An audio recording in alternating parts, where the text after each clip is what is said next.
Okay. had plans tonight. Both of them notified, so they're both excused.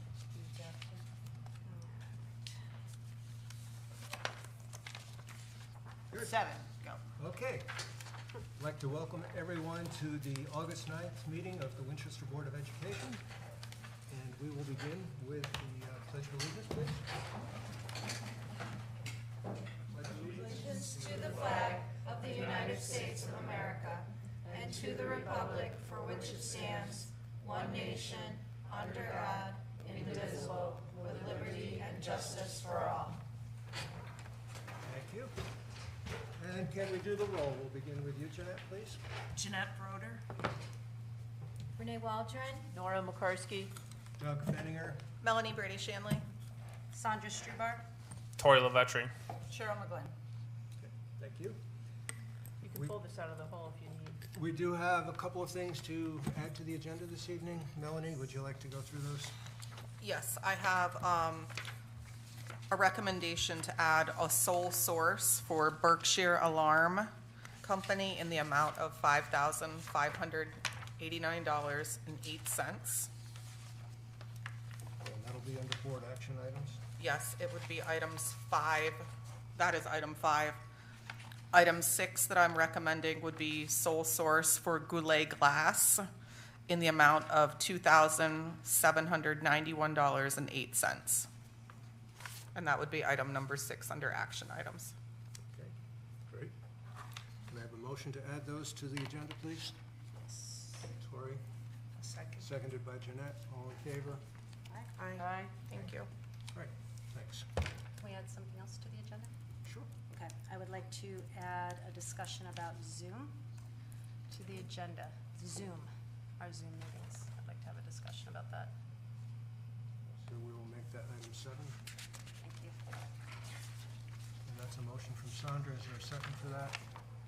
Tori, any discussion? I'd just like to know, in regards to what with Zoom? Zoom just seems to be too broad. of a General, do you want a more specific? Yeah. I would like to talk about whether we can make Zoom meetings only in extreme emergency situations, because we've used it a couple of times now, and I think it's difficult. We don't get the outcome that I think that. Okay, I just wanted to, Yeah, yeah. it has to do with Zoom meetings. Yes. Okay. Yes, Zoom So, meetings. that's what I That's was what I want to just talk trying to about. Out of the last one. Zoom for- meetings. towards I the got end? bumped Oh, out of that's it, right, and yeah, I had a hard okay. time getting Yeah, in, and yeah, it's not that straight. makes sense. I live in the woods. Yeah.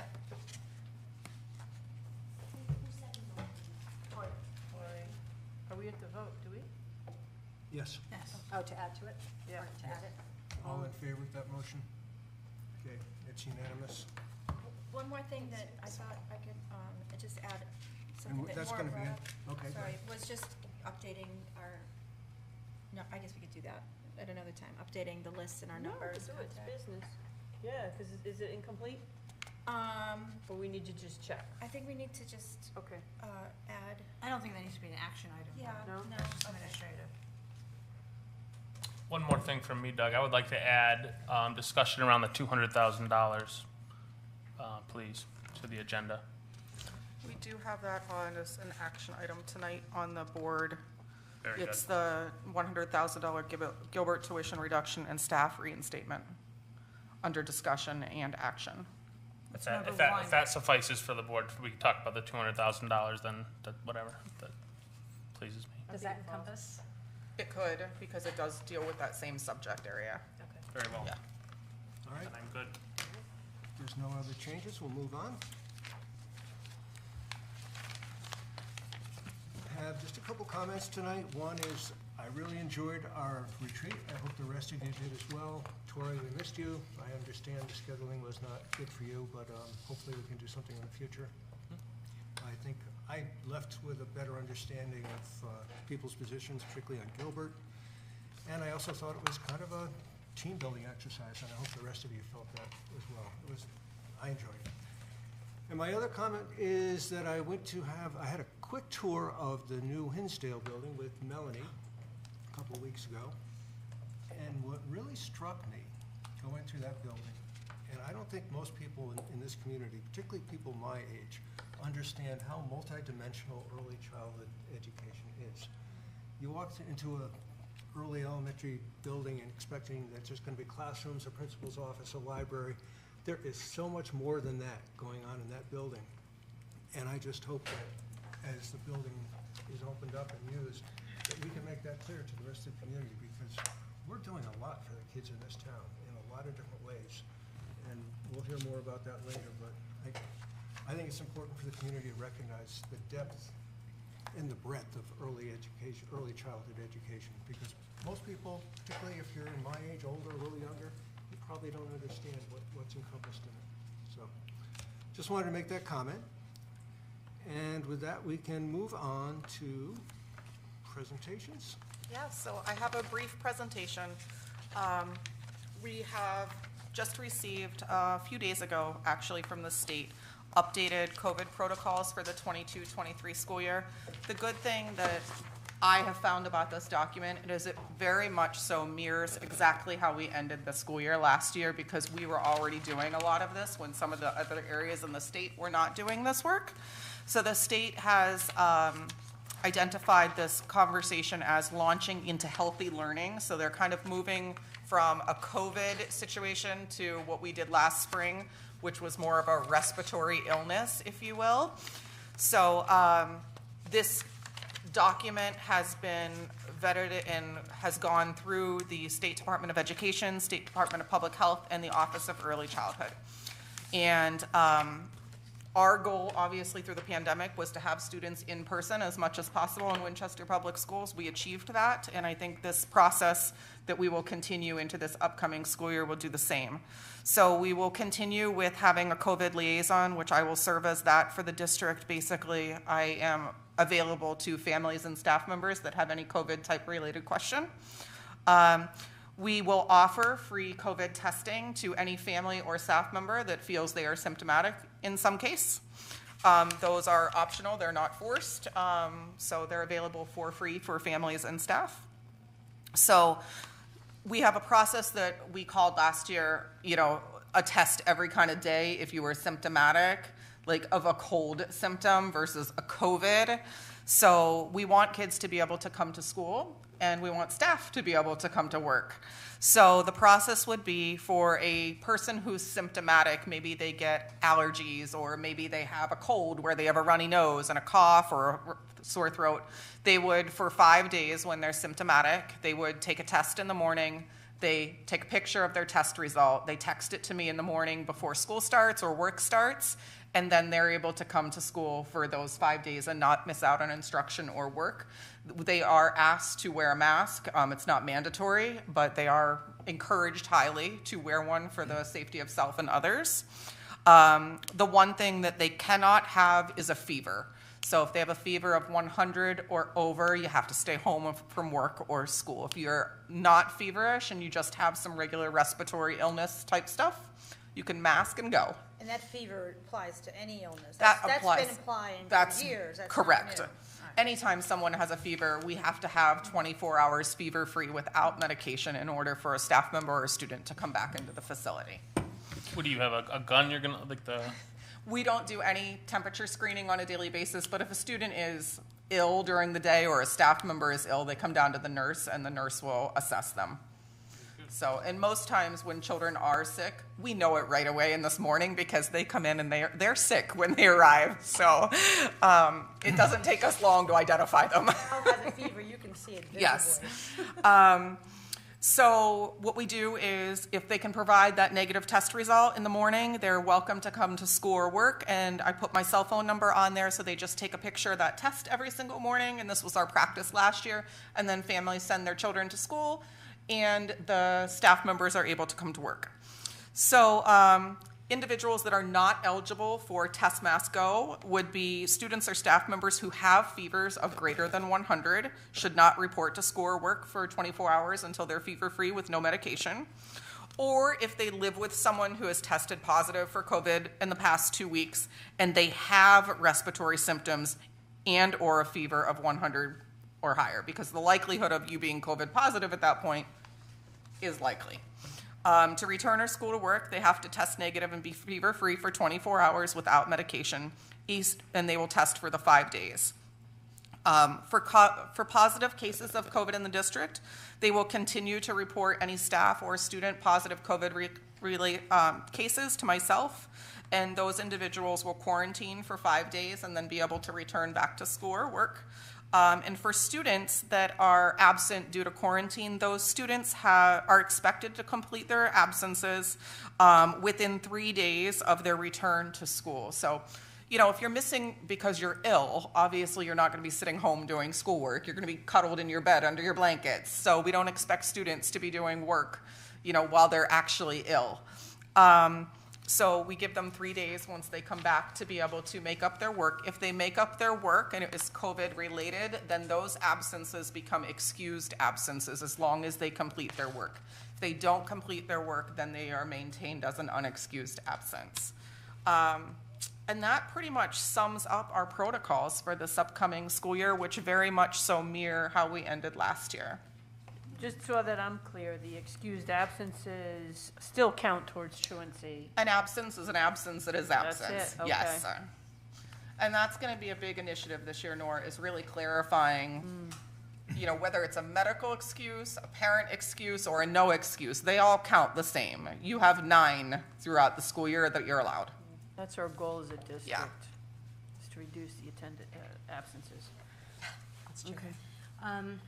I have 2 comments. Sure. One is that I'm glad to see that this does not differentiate between vaccinated and unvaccinated students, I It believe. does not. Which is great. The other thing is that I'm wondering, would it be, I get that this is the COVID protocol, but it seems that it would also be good to fold into flu and that kind of thing, because pre-pandemic, right, people would send kids who were sick to school and we would get flu outbreaks, and flu is just as. I think that's a great idea. We usually see flu start to arrive in the district around November, so I think towards the end of, in going into winter, you have people that are in their houses a lot more. So I think we'll have to readdress, like this is supposed to address kind of the fall time, but we'll reassess and reinitiate more information come winter time. Yeah. Because then we have to talk to parents about the differentiation between COVID symptoms and flu symptoms. I just don't see, there's no testing for flu, so. Not that we It's not something require, available. but we do ask that for families that do test positive for flu during flu season, that they let the school nurse know, because just as much as COVID spreads, the flu spreads just as much in classrooms, so. So Melanie, don't we already have a flu protocol? Yeah, absolutely. Our nurses do. Yeah, okay. So maybe we can just reiterate that, Yeah. so everybody's on the same page, because healthy school is a good thing. Absolutely. Again, for absences too, Nora, right? Yep. Cut down on Any the other absences. questions? That's good. Thank you, Melanie. You're welcome. Is there anyone here this evening who'd like to make a public comment? Anybody who'd like to make a public comment? Only 3 times opportunity to speak to the board. If not, we will move on to consent agenda. We have 3 sets of minutes to approve this evening. Is there a motion to approve those minutes? I make a motion. I'll second. Wait, I have a question. For number C, I want to move that we add that I left the meeting due to my disconnection from Zoom. It was not a voluntary leave from the meeting. I was just, which brings me to my, where I want to discuss the So Zoom. we had a motion and a second, and Sandra's making a friendly amendment, I I guess, to am a that. friendly amendment. And then my other friendly amendment is, do we have? Hold on, wait, let me get to that. I want to make sure that I've What got. page there, That would Sandra? be, that's on our agenda. It's number 7C. No, what the page? location in the minutes. Oh, okay, got it. I have That it right is here. on the bottom. I will add due July 13th. to disconnection Yep. 2022. of internet. Is that okay? Yeah, that's fine. I made the note. On the July 13th agenda minutes, Nora. And then the other thing is, it says minutes of special meeting from August 1st, but do we have minutes from that meeting? Not yet. That's going to be on the September agenda because I don't Oh, think. that needs to be removed then. Yep. So then we shouldn't have that there. Okay. So A through C with the friendly amendment of. Got it. All right, so we have a Disconnect. motion, a second, a friendly amendment, all in favor? Very good, thank you.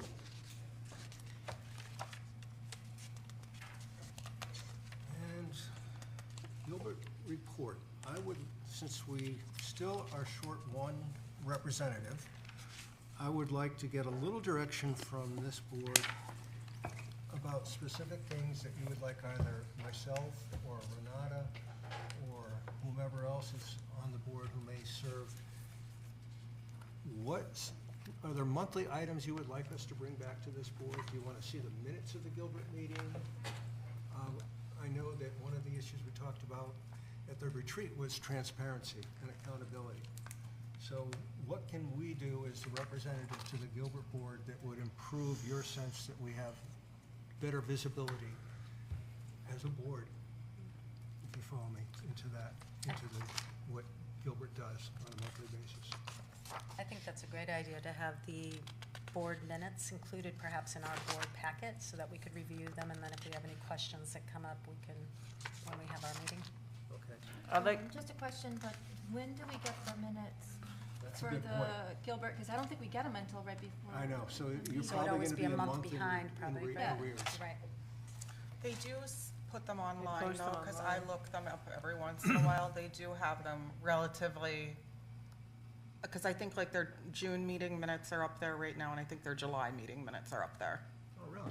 I believe so. All right, So- I never looked. so Doug, I gave you a list of things that Yep. and I would like to see the members that represent us on the Gilbert board look at that list and put Okay. it down on a calendar basis, month to month to month, because education has its seasons. For example, late August, September, we should start to see score performance on SATs, AP exams. That stuff should be ready to roll now. So I'd like to see us sort that out in that kind of calendar basis. I also added a request for financial information. I mean, they're a private entity. They do file audits. I'd like to see what their financials look like. They're public documents, but I don't see any public documents on their websites. So I'd like to see what that looks like, because there's monies available sometimes in Are you cash talking about the trust or the court? corp, you know? I do. Because they get audited by professionals, Yeah, and whoever that- gets audited, Yeah, I'd like to And that see. audit was, the documents were distributed to us, so I can share that with you. Okay, I'd like to see that, because then we can start to point to specific questions. Could you possibly consider looking at, say, I don't know, cash and cash equivalents to help pay for? But anyway, I second your request, for the financial list that information. you compiled. I mean, that's all. Just, I'm endorsing what Nora is saying, is I think it's important for us to have that information. She's taken a lot of time putting together a list of things that we feel would be important for us to understand how Gilbert's doing, so that we can assess our position with Gilbert and Yep. and the and what's happening for our kids, you know? We're Even- responsible for sending kids there. We want to make sure that we're making the right choices there. Even processy reports, like come spring, kids are getting ready to test for X, Y, and Z. I'd like to see what they're doing in preparation. What are their game plans to help our kids perform on those tests, those external assessments? I think that's important too. But you have a list, Doug, so I think perhaps one of the earliest things I would recommend you do is sit together, the three of you, and just crank it out by schedule, by month. And I think we've all contributed to that list. So we had spent, since February of last year, that list that I sent on to you. So maybe it's just to sit down with Melanie's guidance, because Melanie, you know about the seasons of education. There was also discussion at a retreat about seeing if they could move their meeting from Wednesdays, because Sandra would be interested in being a representative on that board, but Wednesdays are not something that's available to her. So if that's something that can be explored or has been explored, I don't know. And I will ask that at the next board meeting. Thank you.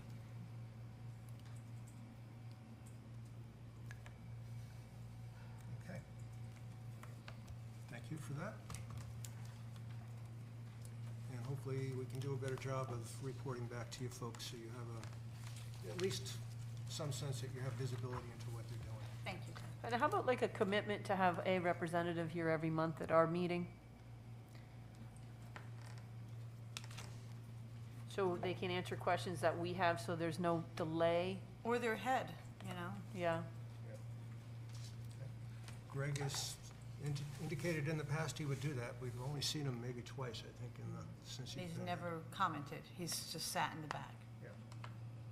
Well, we would have to make the agenda include some sort of a Q&A session, so it's included. That's, That'd be a great idea, actually. yeah, Okay. I will definitely do that. thank you, Ted. We have some resignation letters under correspondence. There's like Yes. 6 in there. I don't know. So we have a teacher that is going to another school district, Miss Hart, so she has resigned. We have a teacher, Miss Zander, who's starting a home daycare because she just had a baby not too long ago. We have a teacher that is moving to Seattle, Washington due to personal situation. We have a para that moved to a higher paying position in a private entity.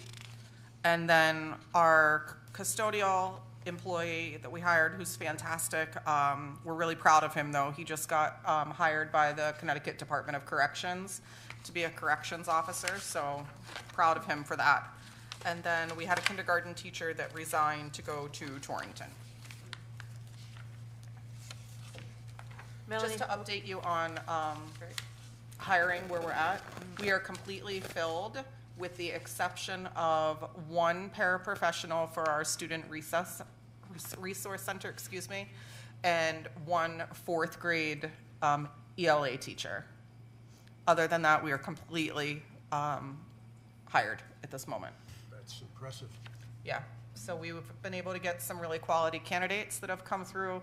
Last week, we were able to really move on hiring, and you're going to see those hires in this packet here in just a few minutes.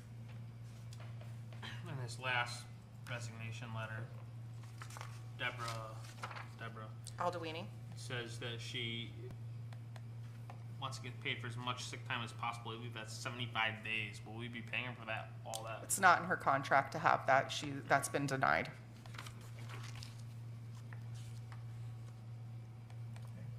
So we accept those resignations with regret. And a motion to accept with regret. Second? all in Thank favor? you. Thank you. Melanie, between the last meeting and this one, that's about 10 people, isn't it? We're seeing a huge turn in education right now in terms of just movement. I mean, as fast as they're going, we're hiring. So like there's just a shift all over from district to district to district. You know, it's an opportunity right now because there are not that many educators out there looking for work. Like the pool is small, so you can really bargain in a decent salary right now because there's not a pool of candidates. You're not fighting like you were 4 or 5 years ago, 80 to 90 applicants. You're fighting 3 or 4 other people right now for a job, and you can really, if you shine, you can really make your mark financially. And what is the consensus on why that's happening? Across the state, I think, one, the ability to financial incentive moving from district to district. There's a lot of bonuses being offered, signing bonuses being offered in some districts. But less pool? Are people Oh. retiring, or? I think it's a combination of 2 things. There's a ton of retirements happening and have happened. I anticipate more retirements happening next year than there are this year, post-pandemic. And then I think the other thing is, with the pandemic, we had a whole bunch of kids that normally come out of college at that time, but we lost a lot of education candidates because they either dropped out of college, they didn't do student teaching. So like the pool of student teachers coming out of college to fill all these vacancies, coupled with people changing jobs right now because a lot of people are working from home or have the ability to work from home. And now coupled with the retirements, it's a bad time right now in terms of the availability of educators out there. Are we seeing a movement of people moving out of state also? Yeah, we have. And at the same time, we're seeing the movement of people in state. We have probably, I want to say, 3 teachers that have moved into positions that are coming from, I think we had Florida, Virginia, and there was one other, New York. So, you know, just as they're moving out, they're moving in. So it's very interesting right now. How is our para situation? Really, really good. Wow. So, A lot of districts are having difficulty. yeah, last week, I don't know what it was, I think the sun must have been shining on us, but we were able to hire some really quality paraprofessional and support individuals last week, so you'll see them in the packet tonight. Like I said, we're only short right now 1 paraprofessional, so we're in a good spot. Great. That's good news. So Yeah. When is the paraprofessional contract coming up? Is that? Believe this we're fall? negotiating it this year. Is it? Yes, You said a +3. yes. This will be the year we negotiate it. Okay. Good. Yes. Hey, Melanie, we're up to your report. Yes, so I just want to call your attention first before I start my report. You have your summer mailer. We did an informational mailer on the special on Hinsdale edition. If any audience member would like one, they're on the table right there. You're welcome to them. But this is kind of a parent's guide to entering this new school building coming up. So on the front, it talks about, you know, what to expect on the first day, how to make sure your child has a successful first day. We highlight all the school times and that, and addresses and telephone numbers for all the buildings. On the inside, we have information on our family meet and greet and tours for students and families, which will be on the 30th from 2 to 3 p.m. And then we follow that up with a community presentation and open house from 4 to 6 p.m. We'll be unveiling Hinsdale's new mascot on that afternoon, which we're super excited to do. We highlighted kind of our good citizenship expectations for students. The bus always is a place of bane of our existence, to lack of a better word. So we're trying to encourage families to have conversations with their children about proper etiquette on buses from the get-go. We have information in here on how to properly visit the building and how you'll be signed in and how you'll enter the building properly. Our pickup and drop-off times then coupled with the map below, which gives parents directions on where students will be dropped off with buses versus where students will be dropped off for parent pickup and drop-off. And then kind of the definition for students that will be walking versus riding buses for both Pearson and Hinsdale. And then on the back, we have all of the contacts for the individuals that serve the students in those grade levels. So, Well, I just have to say, I'm excited about Hinsdale opening, even though we weren't part of the beginning, because every child deserves a beautiful place to go to school, and it's a bonus for the teachers, for sure. absolutely. So it's nice If to you see. look at the picture on the very front in the upper right-hand corner there, we had about 150 to 175 families that came to have their kiddos put their hands in the sidewalk. If you walk by on the Hinsdale sidewalk, it's the cutest thing in the whole world to walk by and see all their little hands in there. So It's a great idea. it was super cute. So they did a really nice job. So going into my report, if there aren't any questions regarding our mailer, and that went out to families, I believe, yesterday and residents this past week. We have ongoing interviews for various positions that were open over the summer. Our mailer is complete, and it focused on Hinsdale administrators and coaches, how to retreat, very much so like the board did. We covered professional development, the coaches' schedules, scheduling, support personnel, and school improvement planning. Mr. Cullinan has been working to ensure our new special education system is up and running, and that program is being supported by the State Department of Education. And an acronym for you, once again, it is called CT-SEDS. Seamus, you want to tell us what that acronym means, please? Connecticut Special Education Data System. So you'll hear more on that as Seamus and Cassandra roll out that process throughout the school year. The board obviously held their annual summer retreat, and then I met with the State Department of Ed to review upcoming goals for us as a graduated Alliance district. And then we're continuing daily monitoring of the Hinsdale project, more so now than ever before. Could you go back to that? Yep. When you met with SDE, what was that conversation like?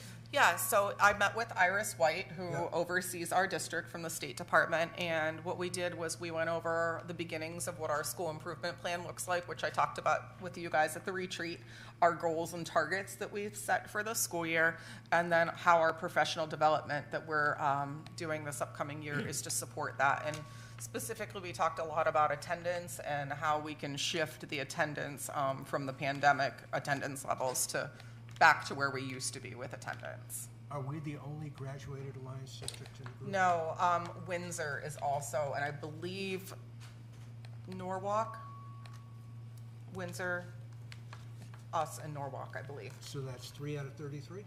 Yes, so there's a total of 36 there's 33 alliance districts and 3 graduated districts, Okay. so. How many districts are there in the state of Connecticut? 166 districts off the top of my head. Wow, so there are 33 alliance. Yes. And I do know that from speaking with Iris, when it comes to standardized testing, I do know that we were the highest in reading, math, and science amongst those 36 districts. So I haven't been able to get her to give me like what the state average is because it's not public yet, but I know we were the highest out of all of those. They're very different districts, but that's. Absolutely. Very important to be at the top. So I'm continuing to monitor the Hinsdale project. Seamus has moved in over there now, so he's been helping out, and Rosie helps out every single day over there. Our building moves are complete. Building cleaning is complete for the start of the school year. Our bachelor tag sale we had in June was a success, and we turned that building over on July 1st. Rekeying for security reasons at Pearson is now complete. We've held several meetings with the Board of Ed, Board of Selectmen, and the Gilbert School to discuss finances and process. And then we had our security assessment plan is being drafted for Hinsdale and will be completed by the start of the school year. Our enrollment continues to grow. So this number that you're seeing right now, 571 for our buildings, is on the low end right now. I know Barb has 13 outstanding registrations, 23 total outstanding that are not included in this number, and Bachelor, I want to say, has about 4 or 5 additional. So we should, or Hinsdale. That's going to take a long time to be able to fix that. Hinsdale has about 4 or 5. So I mean, roughly, we're looking probably circling 600. I'm going to say. Large first grade class, huh? Yeah, so we're still entering because some families have not provided their residency information, and we are outstanding on some school physicals right now, which we can't enter into the system until those families get those materials back to us. Surprised kindergarten's only 69. Well, that's registered fully at this time. Okay. We're expecting kindergarten to be about 82. So, going into Gilbert, I did get an updated one just the other day. I know they reported 398 on here, but I believe when Diane sent it to me last week, it was 394 for Gilbert 7 to 12, which is significantly lower than what was projected during budget season. I want to say we ended up on 428, I believe, off the top of my head. So we're lower than what was anticipated. From their February budget. Correct. report, Yeah. Yes. And they had a number of 8th graders opting out, right? They had a number of students transitioning from 8th grade to 9th grade that did choose to go to VOAG and then to Oliver Wolcott for tech. Yeah, I think Greg said it was 27 Yeah, there were a number of them. out of 90. And I believe that was that big class that they had. They had like a class of 95 students. And I believe that class, if I look here, is down to 65-ish. So that would be about the right numbers, you know.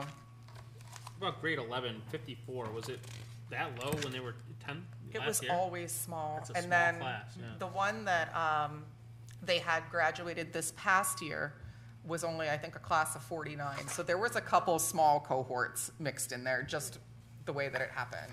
What's their capacity? I don't know that off the top of my head. It's a lot more than what they have. Yeah, I don't How, know that do you remember answer. what your class size was? Tori? It was in the 70s. It was low, Was that right? yeah. It's been low for a while. Any questions on that? Okay, so I have an August budget summary to take us through the end of July. So our projected year end, I know we're 1 month into a budget, but our projected year end right now is $4,796, and you know that's going to ebb and flow throughout the course of the year. But Nancy and I, 22 fiscal budget, not the new year. This is the last year. This is last year's. I'm sorry, Nancy. beg your I saw July on there and Right. assumed, I It's apologize. to run out with the bills and the you I just apologize. receivable through So, Yeah. So this is what we we ended up closed out the school year, I apologize. squeaking through. Is it actually Squeaking closed? through, Is that, you're done, or you? That's good though, that's what you want. but this is settled into where we think we're at right now. Looks like we're gonna have about $4,769 left over, which is maybe. And that, In the flag, I will make sure that. Might be by a few cents, but we're running tight budgetarily, so. and then what, say there's $4,000 left over, that goes to what, the non-lapsing fund? Well, we will petition the Board of Selectmen to allow us whatever the overage is, whether it's $1 or $4,000. Right. To allow that to go towards our non-lapsing fund. Okay, And they can say yes or no to that. right. The budget summary for operating, you see that on the next page. You see our grants numbers are still really high right now, and that's because the HVAC project has not been completed yet, so that number will matriculate once those bills start coming in. Go ahead. 1 second.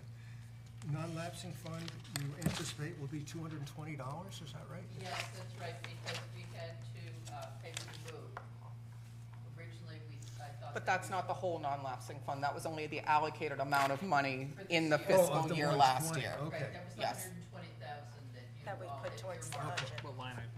to- Down at the bottom of your budget there. Oh, okay. Yeah. See? All right, thank you for that. Yes, but do not panic, we still got plenty of money left in there, How much is in there? over $250,000, slightly over. And then food service, right now, Nancy, this is the year end. Almost. So- It's very, very close. So you're looking at a $54,000.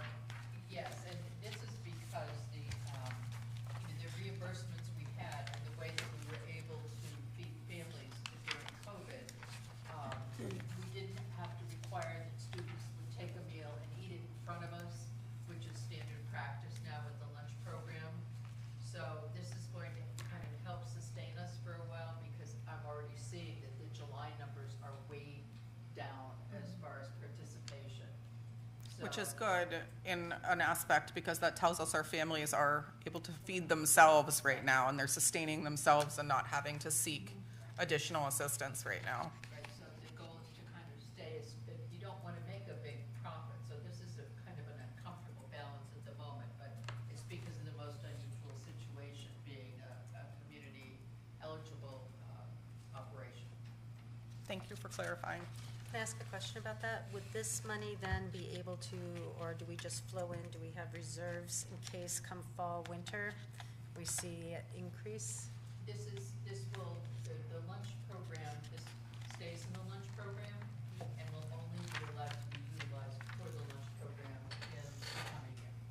So if we see more need, There's money there to offset that, yeah. Because normally we run in the red the first few months because of the reimbursements are always 2 and 3 months behind from the state.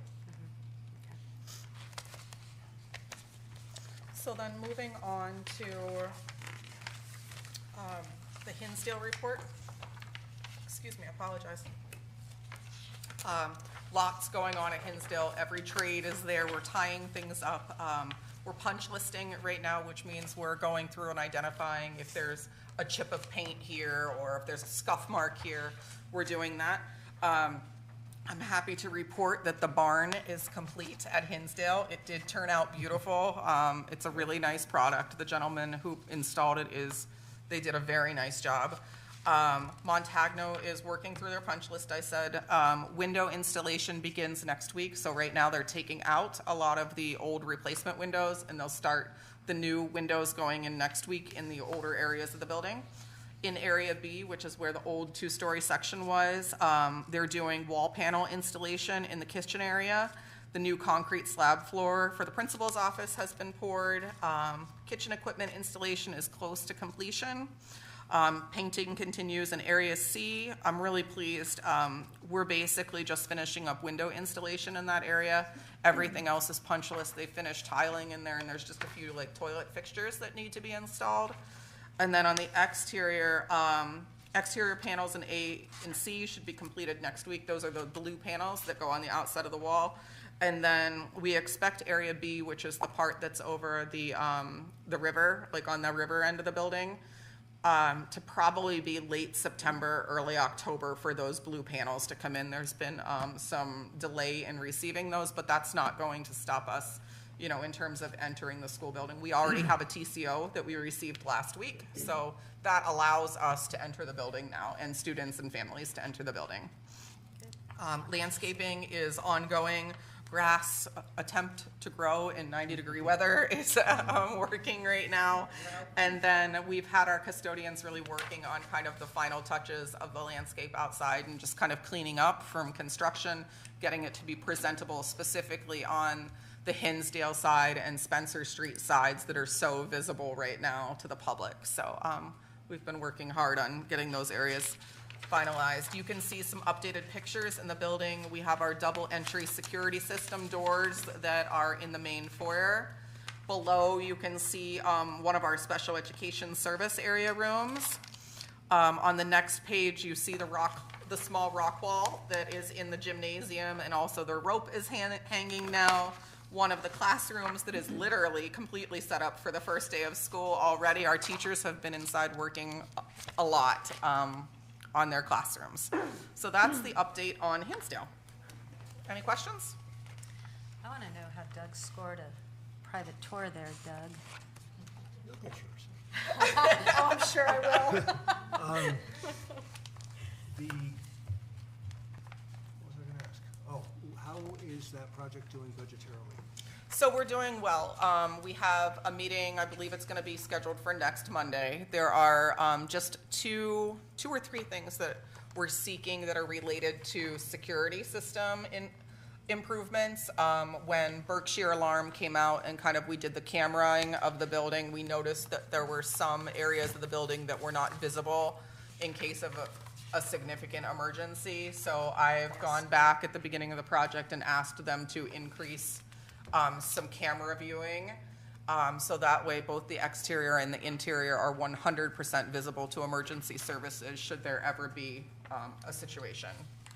So the contingency, I think there's a 5% contingency in the, is that all gone now at this point? It's pretty, yes, but we still have budget areas to be able to pull from, because we ran over in some and under in some areas, so those transfers happen. Good. So we're still on target budgetarily? Absolutely, we are under budget, actually. Still under So budget, we're okay. on time and under budget, which, given the construction continuum that happens right now, it is an impressive place to be, given the situation financially with construction right now. It's amazing. Yeah, Okay. And that concludes your report. yes, it does, thank you. Very much. We have board discussion. Is there something specific that was under that I'm missing? Or- Nothing on the agenda for this evening. Okay. And now we have our action items, new hires. Yeah, so as you heard me say, we have some new hires to replace some of the ones that have gone out. We have a behavior tech, Seth Beecher, who's coming in. We have a second grade teacher, Brianna Braun, who's coming in to second grade. Our ELL teacher retired last year, so Juliette Breton is coming in as an ELL teacher, and that is the position that we moved to part-time due to the fact that we don't have the large number of EL students to support that position. We have Dominika Bazula, I think I pronounced her name right. She's coming in as an art teacher with us. Leslie Frostbach is coming in as a preschool teacher. Jasmine Giles, who is a local resident here to Winstead, young girl out of college, is coming in as Miss Silverio's new music teacher. So we're excited to have a Winstead resident as a teacher. What does LTS stand for? Long-term sub. Okay. She's covering a year-long maternity leave for Jackie Petriello Oh, that you okay. had all approved Yep. last year. That's right. Morgan Hoadley is coming in as a behavior tech. We have Jessica Kiesler coming in as a school nurse at Pearson. And finally, Barb has found a school nurse. It's been months and months of searching for a school nurse. We have Erica McCleary coming in as a first grade teacher, and A transfer of one of our paras to a behavior tech. Brighton is going to be moved into that position. We have Kaylee Morris coming in as a second grade teacher. Rebecca Monday as a paraprofessional. Monica Namey is one of our paraprofessionals who's being elevated to a social worker in our district. So again, another homegrown individual to be able to move up, which is nice. And then we have Cassandra Sipperly, a former employee that came back to us, and she's going to be serving as a behavior tech. And that concludes hires. So I just want to be clear that these are hires that are from like literally June to now. So like this all just didn't happen in the last week. Poor Darlene has been really busy. So On the Sipperly, how is that going to be paid for? What's the funding source? Because that's blank. I'm sorry. Cassandra Sipperly, I want to say she is out of the appropriated budget. Because those 4 came, I just want to make sure I'm clear, Nancy, yes, okay. How many applicants did you have for each position typically? So school nurses, 1. Behavior techs, believe it or not, 50 to 60. There is such a pool of candidates out there for behavior techs. Paraprofessionals are 1 to 2 that come in maybe every 2 weeks. Teachers on average, we're getting, I would say, like 7 or 8 applications for each position that's available. And I think, and I said paras, maybe 1 to 2 every couple weeks. The pools are very, very small and different from what they've been in the past. And how do you typically advertise positions, openings? We do several things. We obviously put it out through our website, which doesn't get a lot of hits, but the big place we put it on is CT Reap, which is like a teacher advertising for job place. Then we put it out on Indeed also, which is one of the areas that we pay, but we've gotten a ton of applications on Indeed. And then that also gets put out on, I believe it's, is it Job Monster or Monster? Mm-hmm. Yeah. Monster. So those are the 3 areas that we traditionally pull candidates from. We don't do local advertising in papers. I'll put it out on Facebook, like especially if it's like a non-certified position, hoping to get some local individuals. But that's where we're at with custodian positions that we did hire for this summer. We had 60 to 70 candidates, and we got some really good candidates. We just hired one the other day, I believe. Is the person that's coming out of Jordan's coming out of the hospital setting, correct? Yes. So we've hired some good candidates there. That's good. Yeah. Can I ask what a behavior tech, what is a behavior tech? So they are specially trained for students who might be experiencing inappropriate behaviors in school to proactively go in and work with them. So they might pull a small group in the classroom. They might do some social work with them, like social skills work. Like if you and I are not getting along, we're not sharing, like they'll go in and do some role playing with the students, teach them about the importance of sharing, caring, all of that. If we have a student that is in an escalated behavior, they are trained to go in and help to de-escalate that student. Say we have a student who's throwing a chair or tipping a desk or throwing things at classmates, then they're trained to go in and non-confrontationally de-escalate that child so that they can calm.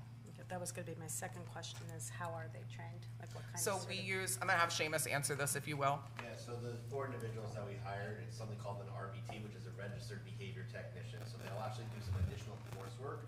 So they'll do coursework that they'll have to complete, and then they'll be supervised by our school psychologist, Cassandra Murphy, our assistant director. She supervises them, and they have to pass a competency test in order to become a registered RBT. So it's a step up from a paraprofessional. So they take additional coursework. They get supervised. They'll be supervised by Ms. Silverio or Ms. Field. They'll be in with our SEL team, so we'll have weekly meetings with them. There's going to be a structure in place for them. They'll be doing data collection. They take the paraprofessional role to the next level, right? And so, and they'll be in the classroom supporting teachers, taking data and looking at what our teachers need for support. So if there's one student that's really struggling, they're not going in that class just to take that student for a walk. They're going in there and saying, all right, this is what I'm seeing for this hour. How do I support the student, and how do I support the teacher and give the teacher the skills necessary that they can continue to teach their class and the student can remain in the classroom at the same exact time. So they have a lot of structure in place through the coursework that they're gonna have to take, on top of just the structure we have in place around their supervision around it. Seamus, can you also speak to the CPI training that they receive? Yeah, so And what that acronym stands for? Yeah, so we do nonviolent crisis prevention intervention. It's called CPI is what it stands for, but it's our form of de-escalation. So we have upwards of 75 to 80% of our actually staff in district are trained in this. And so I'm the lead trainer in district, as well as Glenda Dulakis, our inclusion coach. And we put our staff through 2 days, sometimes 4 to 8 hours of instruction on how to de-escalate students around, social pragmatic pieces, around de-escalating behaviors. And then finally, the last couple hours of the training is how to keep kids safe and have to do a physical response sometimes, which is putting a student in a protective hold or something else like that, which then leads into documentation of the things that they have to be familiar with, that we have to report to the state and things like that. So we have a really hierarchical level of support that we layer out for our staff that kind of goes through that process. So all those staff will be trained in that as well too. So the training is done in-house? Okay. I don't let it go anywhere else, it's mine. And then they do the train the trainer model. So like they are certified as trainers through this course. Okay. And then Pearson has how many of the behavior techs? And how One. many? And Hinsdale has one? No, Two. Hinsdale has 3. 3, okay. We are sinking because of some of the pandemic responses that we've seen from some of our younger students. We're sinking a ton of resources into that age level over there to help them to reestablish kind of acceptable social behaviors that were lost during the pandemic. Are they in addition to ABAs? Some of them are duly ABA certified or have ABA experience and registered behavior techs. So we have a couple of them. We also have a couple paras that also meet that criteria too. For example, Cassandra Sibley, who left our district, she was one of our ABA paras that left and went Seamus, to can you tell them that acronym? Sure, applied behavior analyst, right? So it works on students with autism around applied behavior. So she actually went to a specific private school that focused completely on that. So she got additional training there. She left to further her career, but we called her up and said, would you like an opportunity to come back? And she has. So she has that experience on top of the RBT as well too. So again, we're trying to invest in the staff that we have and grow our staff that are really want to be here in district and give them an opportunity to stay in district and offer them something that other districts might not be doing at this time. And using our funds accordingly and trying to keep them moving forward. And we can do more of the presentation later on once it's up and running. We have tons of data that we'll be taking in regards to that. Do you have any RBTs up at Gilbert? We do not. No. We don't see the need. Barb does a great job in her building. We start to see around 4th to 5th grade, we really start to see our students really having the skills that they need to kind of de-escalate themselves in the social emotional responses that we're looking for. But that's with the work that we've done over the last 4 or 5 years to really teach them those skills and those strategies to get them prepared. But come 5th grade, we're really starting to see less and less of those types of things happening as we get older. So we're not seeing as much from 5th grade on. We're not seeing some of those types of behaviors. Do we every once in a while with some kids? Absolutely. But we're not. We're seeing more at the lower level, which is kids not understanding how to be little guys and little girls, and in the building right now, not knowing how to kind of behave in those types of areas. So that's what Mel said. Putting a lot of resources into that elementary. That answer your question? Yes, it Sorry, I does. can be long. No, that was good. Thank you. Thanks for the acronym explanation. We talked about that. Yes. Good. Taking it to heart. It is. I lost track of where we are. We were on hires, Okay. so we're talking about tuition reduction now. Okay.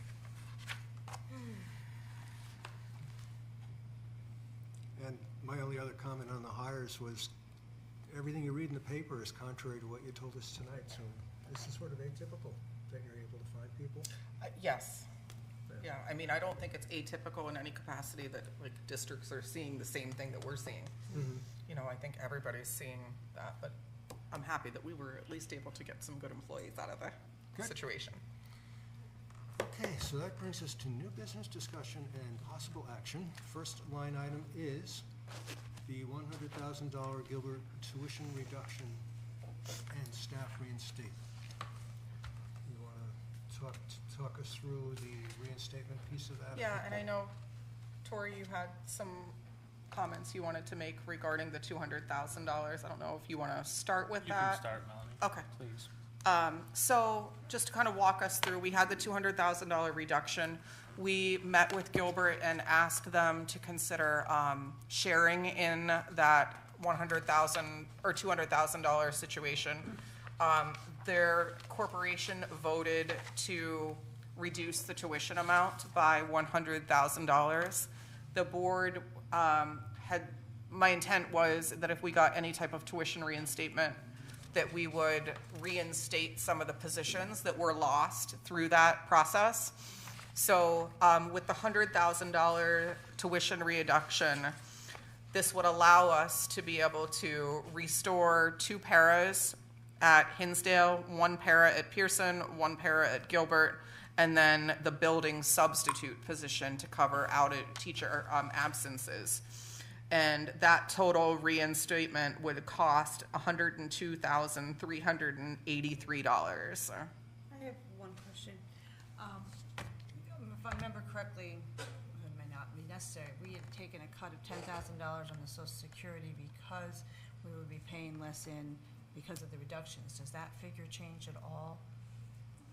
I think it might change a little bit, Cheryl, but I don't think, and Nancy, correct me if I'm wrong, that it's not something that we need to mitigate. I don't think it's going to have a gigantic impact. Yeah, but there, yes. I mean, with $100,000, Back in there, yes. so the $10,000 cut is probably not going to be accurate anymore. No, but the $10,000 cut had other positions also involved, so a little bit did go back into Social Security, for example. Okay, now I'm just looking at if you have a $100,000 increase and it's all staff, Right. then there's going to be some impact on what our Social I Security think we'll be able expenses to are going cover be. that though, Cheryl, just as the Okay. budget ebbs and flows. A lot of our staff that we've hired in came in on the salary line lower than what the exiting staff member was. So like we So have that's- some ebb and flow in that. Okay, I just wanted to Yep. have clarity on that. Thank you. You're welcome. Does this, It is total personnel costs, the wages plus the benefits. does this reinstate all the persons that we had originally planned to cut? No. No, it does not. So, okay, so we're still missing, It's Support. primarily, yeah, there's a few, but it's primarily the kindergarten support, plus the ancillary items. I can pull them up on my computer, like the legal services line got hit, field trip line got hit, instructional supplies. I think there was maybe some Substitute custodial substitute positions, stuff like that. If you want specifics, I can pull it up But for no you. more- I was just looking about salaried people. No, it's the only remaining salaried individual, I believe, is the kindergarten assistant. Is missing. Yes. Tori, did you have a comment? Yes, I do. Just in reference to this whole thing, I don't think my point came across over Zoom as I wanted it to. We were reducted by this by $200,000, and the Board of Selectmen and the town manager did not tell anybody here, correct? No one knew about this at all in this room until after we all voted, right? Correct. And the town manager did get FOI'd on that, and it does show in the FOI trail that I emailed him, I believe it was on June 6th, to say, like, did we receive a $200,000 cut? Because I was Yeah. unaware. And that was after the meeting. Correct. Okay, and also, when you had came up at the town meeting and presented our information, he failed to say that you had given the original number, which we all thought at that time, which was on there. And so I'm looking at the notes from Doug and Melanie's meeting. It kind of looked like it was just so like a cut and paste. Oh well, we're gonna talk better, and I don't think that got across to everyone that the town, they underhandedly cut money from us and didn't tell us, and I'm mad about it. And I want I would like to make a motion to bring either the town manager and the Board of Selectmen to come and talk to us and explain to us how this happened We at the can't- next We meeting. can't compel them to come here, but I We think. can make a motion to say ask it's them. underhanded is a hard thing to say, considering it was done as an open public hearing. It was on the record, it wasn't a backroom deal, it was discussed at the Board of Selectmen meeting. It maybe had been handled in a confusing manner, and we didn't catch it, it wasn't caught, but I don't see how we can phrase it as underhanded when it was done at a public hearing. That's the concern I have with your phrasing. Which, Well, I think it was the language, right? Because we discussed and I did this. watch the meeting, or tried to watch snippets of the whole meeting and try to get. And even watching the meeting, you can't really tell that they had done that. So it was very. I don't know how to. You can watch the whole meeting and you can't pick out in the time where they cut that from our budget. It was very short. It was very. And it was intentional. And then I went to the selectmen's meeting. I don't know if anyone saw this last meeting, and asked them this. And they had said to us, oh, well, we made it public. It was on this, it was on that. And they were, but I don't know that anyone in this town realizes what had happened. And I feel like we need to let people know that they did this to us, and we don't appreciate it. And that's our selectmen in this town being dishonest to our whole entire town. It was in writing, it was in the public documents, it was in the budget that was presented at the meeting, it was all there, we didn't catch it.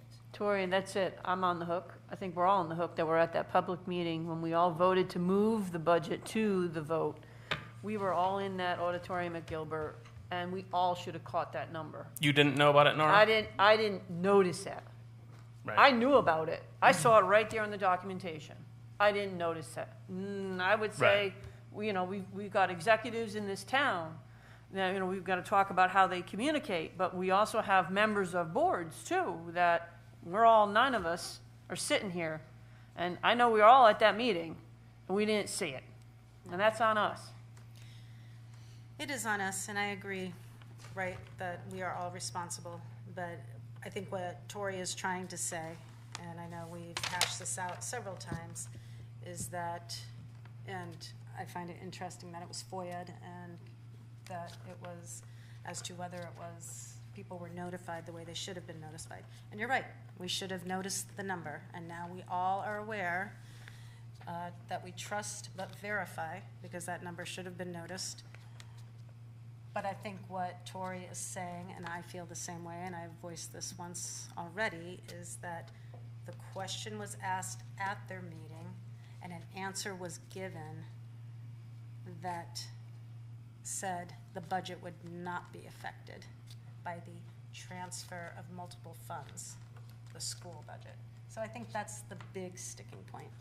And I get it. the Yes, that was by frustration. Representative Sedlak had asked, And- was this affect the school budget, I think directly, and they said no.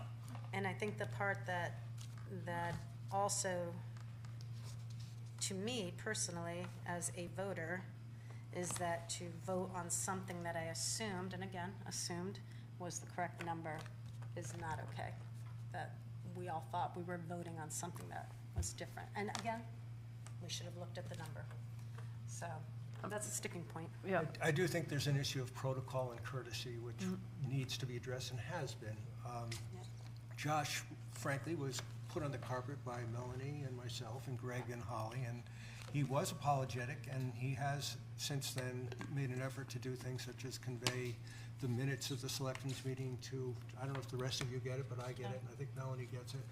But we made it pretty clear, if you're gonna do this, you gotta tell us. You can't just pretend that we're all paying that much attention. Just as a matter of courtesy, when you cut any department's budget, you should let them know. You don't just cut it and then just move on. And that's what happened.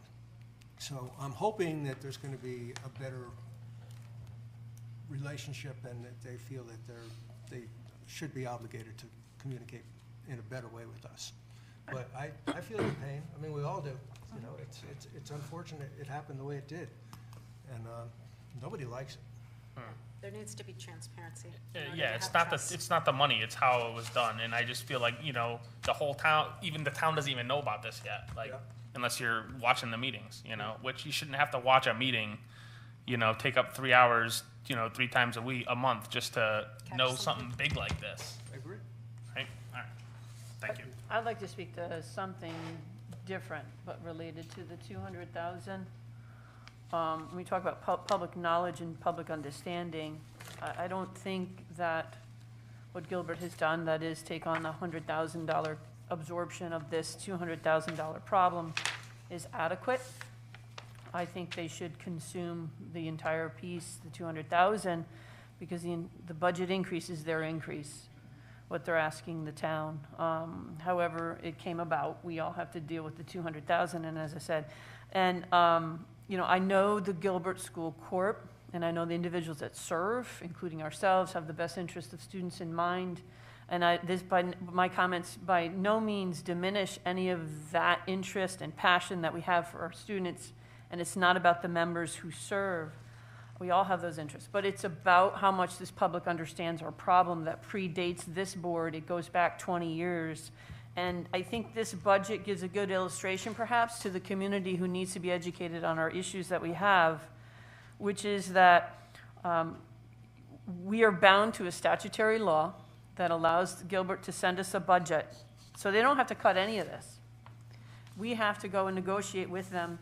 And, that binds us. There are, the public serves on their board, but it's in a minority position. So even if the public that serves on that board were to cut any of the ask, it is a minority position, always outvoted by the majority. So I know you guys have all heard this before, but I'm not sure the public understands that. And when the entire ask this year is the Gilbert side, and now we're asked to not only put up the $126,000 in our non-lapsing fee, which we've done, and now we're being asked to absorb another $100,000, I think we need to remind ourselves that they, I think, are unfairly bypassing statutory rules and taxpayer authority when they give us a budget July 1, and again, we're bound by that law.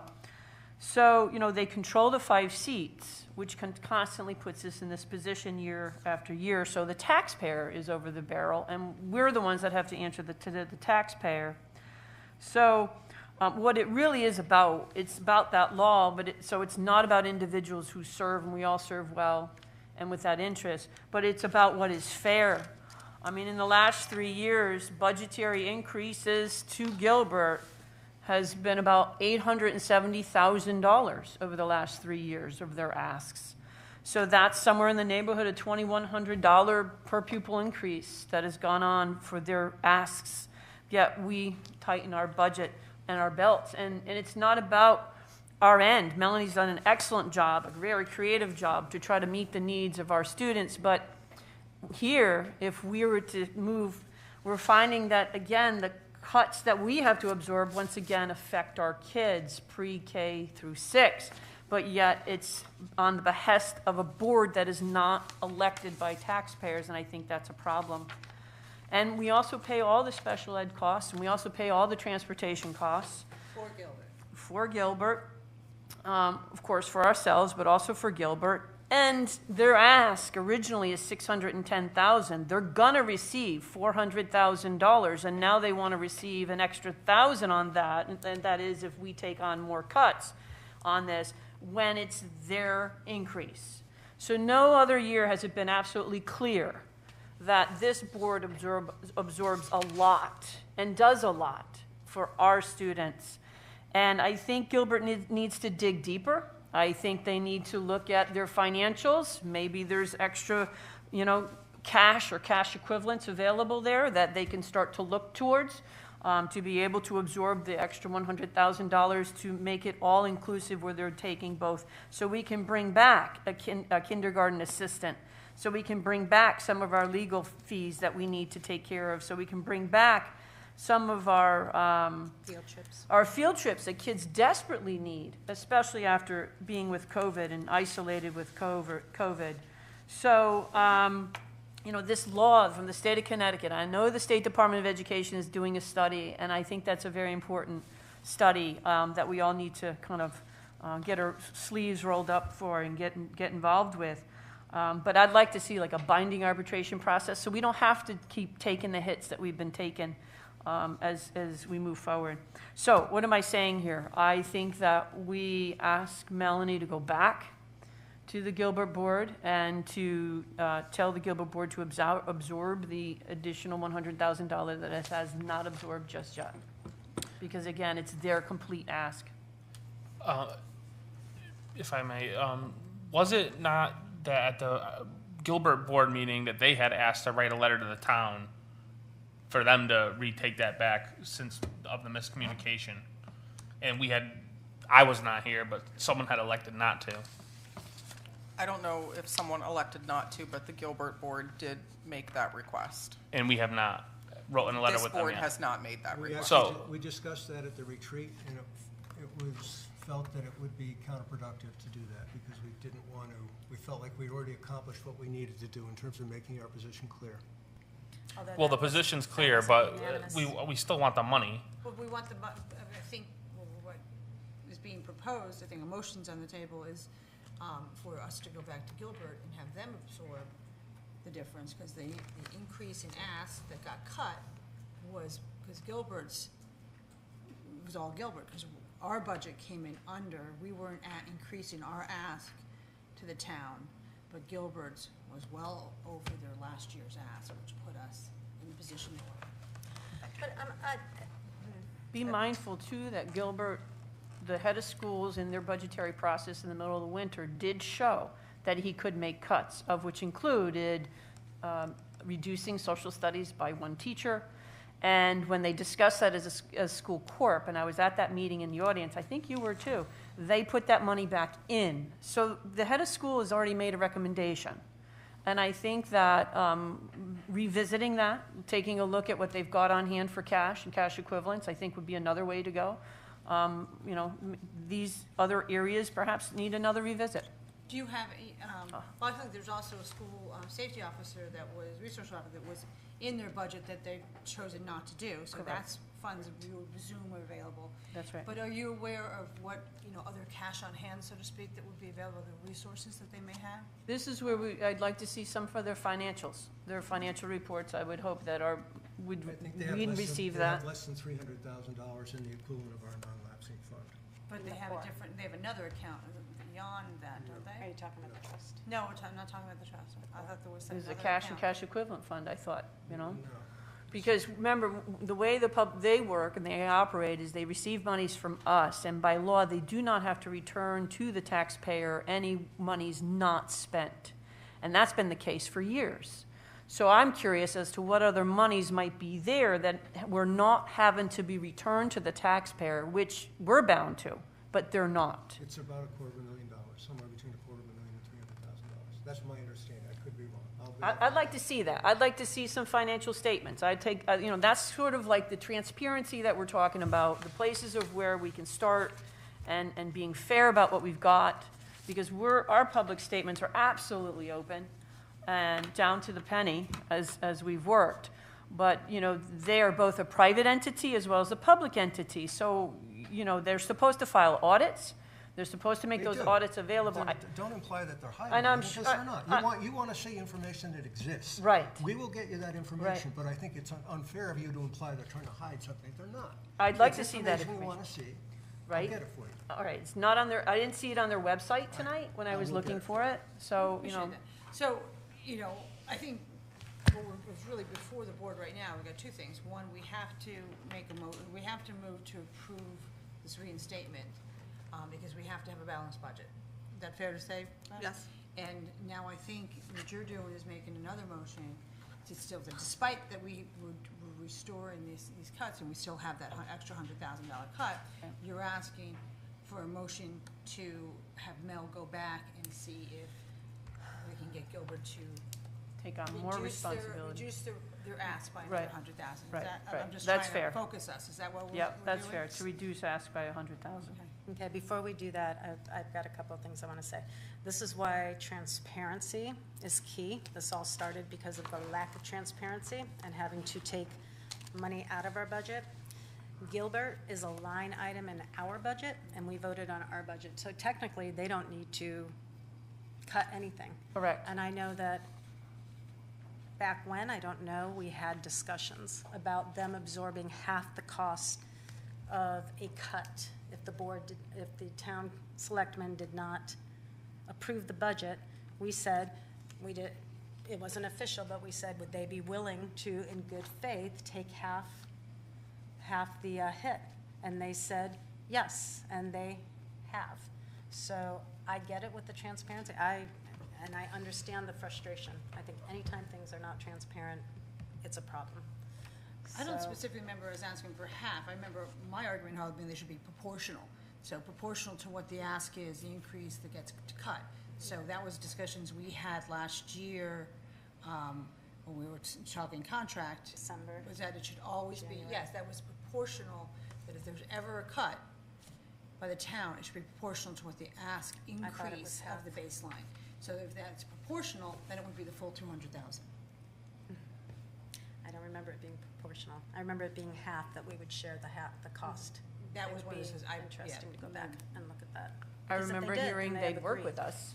They'd work with us. I That's all remember we hearing ever got they'd back work with from them. us, They'd but I work don't with remember us. half. They'd share in I some think the way. language in the proposed contract at the time was shared responsibility. I don't think that there was a Shared. proportion or a percent Right. associated. I believe the language was just But I was shared arguing for responsibility. proportional during that meeting. Correct. I know you And had here we sought. go, this is why language is so important. Yeah. right? So Doug, I just want to be clear. I do not believe there's malfeasance, or I do not believe there's some collusion going on. I don't think there's a cabal going on. I absolutely believe the persons working on the Gilbert side have absolutely every intent to present to the public a budget that is clear. I would like to see maybe a little bit more of their movement towards taking on a budget when it's their complete ask. So here's where it gets complicated, because during some of our earlier discussions, I recall Melanie saying something to the effect that when she and Greg would meet, that they would know that from year to year, there would be a greater need in one district or the other. And that they would put their heads together and have a discussion about, well, what do you really need to make it work this year? What can I do without? And that the two of them, as the two district leaders, would make value judgments about who could cut when and where. And that we, as the Board of Education for each district, would have an opportunity to hear that and weigh in, but ultimately, we have to rely upon these two leaders to make the decisions about where the greatest need is. And I think what's difficult for me, having this conversation, is you can say that class sizes are small in cases, and they probably are. You can say that there's maybe not enough transparency to see where the money's going, and we can address that. But I can tell you that the standardized test scores at Gilbert are abysmal. So does that mean we should give them less money because we think that they're failing and that we shouldn't fund their school if they see a need and they're trying to address the need? One of the positions they want to fill is a testing coach and a math coach, somebody who can help the kids who are about to take the test, which refers to something you said earlier about what are they doing to prepare kids for tests. It takes resources, human resources and other resources, to get the kids to perform well. So we're kind of riding high right now because we've had a lot of state money. We finally got an increase from the town. Gilbert is not doing so well. And I'm not so sure that money is the solution, but I think it's part of it. So to go back to them and say, you're really doing a bad job educating our children, and by the way, we want to cut your budget some more, I think it's a mixed message. I don't think that's what's being said, Doug, but just what you said, that the superintendents get together and they decide what we need and what we don't need. Yep. And then the boards go. Well, the superintendent or the head at Gilbert said, I don't need A, B, and C. And the board was, we can do fine, and I can provide the education that I need. But the board was like, no, you just keep that money. You just keep, we're gonna keep, put it back in. The board did make those decisions, Right, yes. and that was under the concept where we were going to have approval of this budget, before it even got approved anywhere near. But now we're in a situation where there's a $100,000 cut. Yep. And we had Mel come in and say, this is our budget. This is bare bones. It's as bare bones as I can get to provide the educational opportunity for the, you know, the pre-K through 23 that we're responsible for, okay? There wasn't any like, but we don't really need this, but we don't really need this, but we don't really need that. Not like the Gilbert situation. So now we've got $200,000 that we have to take 100 out of our pocket, out of this bare bones budget, and Gilbert is still keeping some of the money that they don't, that their own heads said they didn't need. That's kind of what hurts. Well, It's I not think to you're get bad faith. misinterpreting what he said. I think he said, if my back is against the wall, this is what I would cut. That his back is against the wall now. Okay. And- So, And his you know- board members said, well, we see real needs that we would like to support, as good members should do. Yes, but the response is causing there to be, we're losing a kindergarten assistant. We're losing one Kindergarten, which position, is so important, you know, especially with what we're hearing about, that these kids are coming through the pandemic and they need as much support as possible. And you And, don't you think know- that's true in the high school? I think it's less so, because those kids had several years together, you know, Different needs. getting socialized, and it's different needs. They have different But that's, you know, I'm not saying they don't need the coaches or whatever, but what I'm trying to say is that we're all up against a wall here.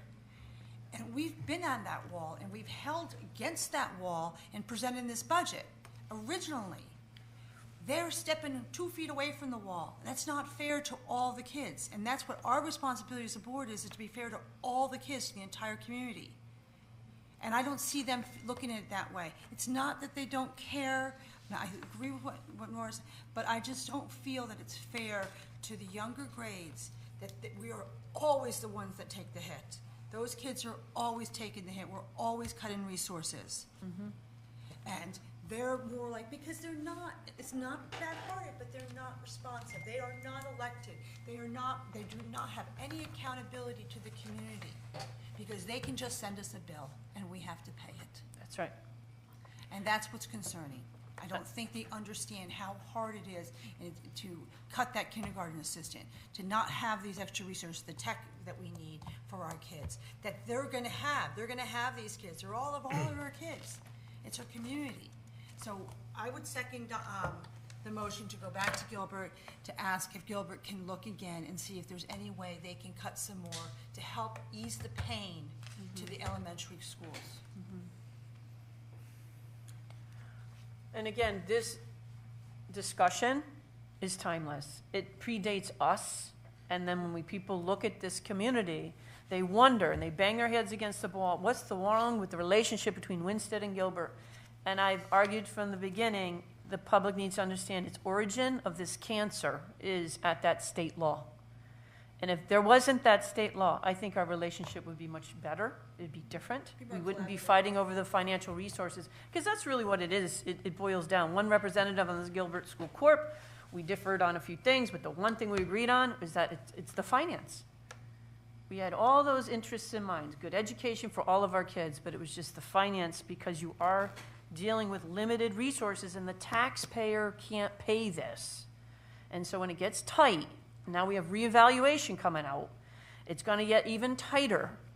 And when persons present an SRO in the budget, but doesn't cut, or has been cut, but the money stays there, you're just like, wait a minute. It just brings up these questions. But again, it's the law that is the origin of this issue. And I know we can't control that, but we do have the State Department of Education looking at it. But there you are. My frustration is they can give us a bill without recourse. Well, my frustration is this board operated on a 0% budget increase for 10 or 11 years, and we've been underfunded for a long time, and this year we got a 2.01% increase when most districts surrounding us have typically gotten 4, 5, 6% every single year. So tell me whether we're funding education in general adequately, or where, you know, when you say the source of the cancer is the relationship, and that's part of it, but if the pie was a little bigger, we wouldn't have to fight over the scraps. I don't know if that's accurate, but I respect what you're saying. I do think, you know, that the town needs to recognize the importance of the education and how it does benefit everyone in this town. But we're dealing with the reality that that's not happening, and as much as we're probably going to need to seek more money next year, I don't know whether that's going to happen either. But we're dealing with is a situation right now where we had $200,000 cut from our budget. and we were already up against the wall and bare bones. And now we're impacting the instruction of the kids to some extent, not having a kindergarten teacher. And this is all respect to how wonderful the administrators, the teachers, the paras, all the staff at these schools do. Their hearts are full into it.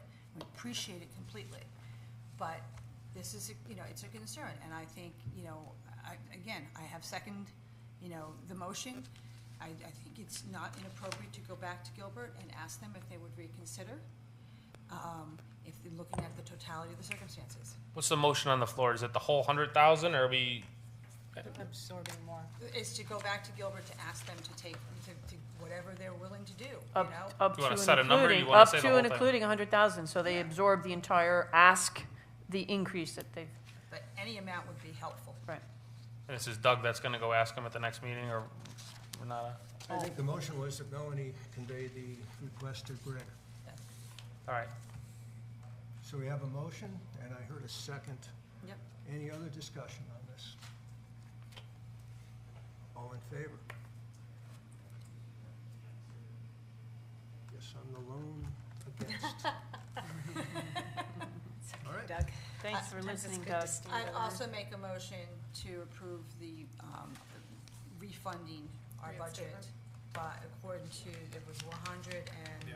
I don't know. 2,383. I'll second that, Cheryl. Yes. Okay. We have So to we vote have on that, that, right?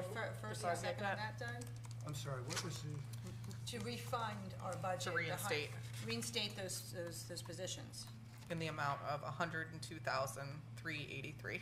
okay, which basically amounts to line item transfers from the Gilbert Yes. tuition to personnel. Salaried and, Okay. yes. Okay. Is there a motion to make that transfer? I just made the motion, you seconded it. Okay, all in favor? Okay, that one was That's easy. unanimous. That one's easy. Yep. I'm not getting out of here at 8:30, Doug, sorry. Not happening. Well, we got 4 minutes. Is that me now? So, in light of that previous conversation, does this board feel it would be beneficial to us to move forward with contract discussions with the Gilbert School? No. I think it's always in the interest to explore. I think it's a waste of time. We talked about it ad nauseum for hours, and nothing ever materializes. I think we have to wait for the State Department the of State Ed. Department, and there's gonna be that thing where we all said, remember, that we can all go up and talk there. I would like to make my claim to that body first before we even go into making a whole contract again, and, That could take a long time. Right. And we did talk about. Wa- what the wasted pros and time. cons, But right? the State Department of Education report is due January 2023. Right, So but that's not just too the long report. away. But there's no deadline Right. when the state takes action on that report. Correct, right. correct. So, the concept of, we have a relationship with Gilbert. We have gone the last few years without a contract. So, I think it's been a while since we explored whether we can have a meeting of the minds on any issues, whether it's 1, 2, or 3 issues and not a full contract. But, I think it's always worth having a conversation. Maybe that's just my training, what I do for a living. You always try to work things out at some point. So there's been a while, there's a change in leadership up there. Maybe we can work something out, maybe not. But I think it's worth exploring. Is there a reason why we decided now to revisit that? Because I thought it was off the table. I thought we said we weren't gonna agree to it. So I thought that was, We had the legislation pending at the time, and that was an issue originally. Remember- And then the legislation changed from, the legislation that had been proposed, and originally submitted had to do with, changing the statute. Right. And that got changed in committee to a study. right, So I think that's a totally different situation. We're not looking at any action on any legislation. So- I think there's also, ongoing concern about, the capital expenses for Gilbert and how that's gonna be addressed. Because of the way, the information that we put everything on hold, remember, because Mel and I were gonna meet with the State Board of Education and DAS and try to understand how the funding, what was available to Gilbert for bonding, and there's clawback issues and all sorts of stuff. So we had that meeting. So now we have that body of information to take to the table as well, see what we need. You know, learning at that meeting that we do not need to have a long-term contract. And now Gilbert now has that information that they don't need a long-term contract, which was something they were pretty much insistent on. So how long are we looking at for a contract? I would be looking at something, I would advocate for something between 2 to 3 years maximum at this point. And I that think more wouldn't than affect 1 the year. clawback? Huh? That wouldn't affect the clawback? So the clawback only applies to, so you have to fund the construction ahead of time. You don't get your first payment on any, state funds until after the project's completed. And then, well, that's what they were saying on the phone. No, you get payment throughout the Depends process. It's a states. rolling process, so. But the 10 years relationship starts at the end of the payments. So when the last payment's made, the relationship has continued for 10 years. So the question is that, so if it takes 5 years to do the project, for example, and then they get paid, the final payment comes a year after the project's completed, just theoretically. So now you got 6 years in. Now it's another 10 years. Now we're looking at 16 years. And then the question is, will there be a clawback? Who would be responsible for the clawback? How would it be applied? And who's funding the project up To until you begin get with, paid? yeah. Until we get paid by the state. There's a lot of questions that need to be kind of sorted through, because we could be funding this project, and then they get the money, and there's no contract saying we get reimbursed for it. Right. Kind of like the PPP thing, where we pay tuition, and then they got money from the federal government for that same tuition costs. Over $1 And million. we got no benefit from that. That's right. So that's another reason for a contract, to discuss those type of issues. How There's a much was it, couple Nora? others. Yes, there are a couple How others. much was the money? One of the things that we Over $1 talked about million. was Almost $1 million, 900,000. requiring a supermajority for the budget to be Yep. approved. Yep. Nora, you had mentioned you'd like to have arbitration for the Yep. final Well, yeah, I tuition. mean, I don't know if that's something uh, that could happen, but that would be, if the state didn't go along with that, that Well, would be that- something we could impose Yeah. through a contract. Yeah. And the other, of course, is some language that would satisfy the situation we just talked about is shared expense, shared cost. How would that be apportioned between the two boards? That's And in- secure and special ed, so that's not used over our head Right. as a way to get us to be cooperative with them. Yeah. Can I make a motion that maybe we table this and almost have a special meeting where this is what we talk about? Because it is a big subject. We've had many parts. We've talked about it here and there, but maybe we need to have a special meeting. We talk about it and then we come to a decision. I think what we're talking That's all about we talk only is about. not entering into a contract, but exploring a contract.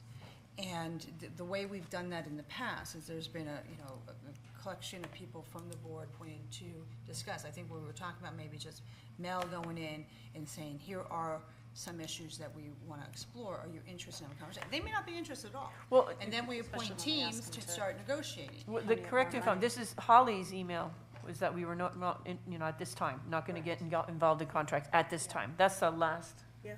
that's. And if that's still the position, then Okay. there's no discussion, no meeting needs to So be this had. is our overture right That's why now. I'm Right, saying. this is We just have our not heard update. Are anything you from interested? Gilbert. This is our overture, That's it. despite Cassidy's email to us. Okay. Which I was think what? that, just like us, they're expecting something to come out of this study, and they don't want to spend a lot of time addressing the issue if the study is going to make it moot. All right.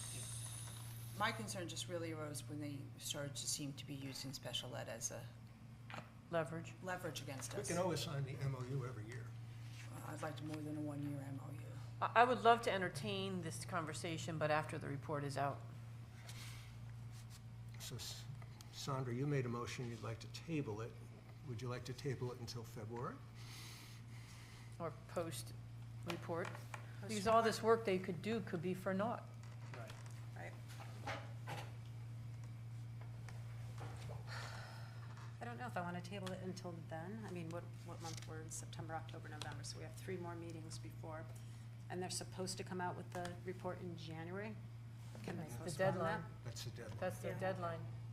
Well, I it don't can know. be How do you guys postponed feel? legislatively, It though. can. Yes. And the way it works, we know Yeah. that it's a slow moving. I would like to just table it into a more appropriate time where we can actually just have this be our subject, because there's so much to it. Well, we generally discuss it at the finance committee. So then maybe it needs to be over the next couple of finance meetings in this month, August, September. We have committees in 1 week's time? Yes. Doug, what's your belief? I don't think that the likelihood of anything happening before the report comes out is very high. I would rather spend my time and energy trying to address some of the issues that Nora's raised and you've raised with the Gilbert Board, so that when we do start negotiations, if we do, that maybe we're a little closer together instead of being over here. So we'd start from a better place. So I would not be in favor of rushing into anything right now. I think maybe we should do a little bit more work on communication first. So how about we tabled it to not this upcoming, but the following finance committee meeting? And at that point, hopefully you will have some more information that we can then have conversations. Sure. In September? September's meeting. And that information that Nora had asked for at the beginning of the meeting. Yeah, that's what's Right. Finance. Got it. And the Right. response Financials. of asking Silver to share more of the load. So you know how we had that list of things that we were requesting from Gilbert? And we talked about putting that in some sort of sequential seasonal calendar, one of which would be the finance documents that we were looking for. I guess the sooner we can put that calendar together, the better it is for you to then go to them to say, listen, this is what we're looking for and this is when we're looking for it. Yep. So, when do y'all want to do that? Well, I mean, that would be like you and Melanie putting it, I mean, it's on paper, it just needs to be shuffled perhaps. why don't you and I and Melanie All get right. together and meet and set it and work it out? Good deal, good deal. Okay. We done with that? I heard it. Yes. Sounds like we're all on the same page on that. So we can move on to policies. All right, so the first one we have is a first read, policy 4118.114. It is the pregnant employees and workplace lactation accommodation policy. This was discussed at the policy meeting back in May, I think, and then was on the board agenda for June, but there was not the correct policy was in our packet, so it got moved to this meeting, I believe. So we're just moving this to second read. We have a motion to move it to second read. I would like to discuss this first.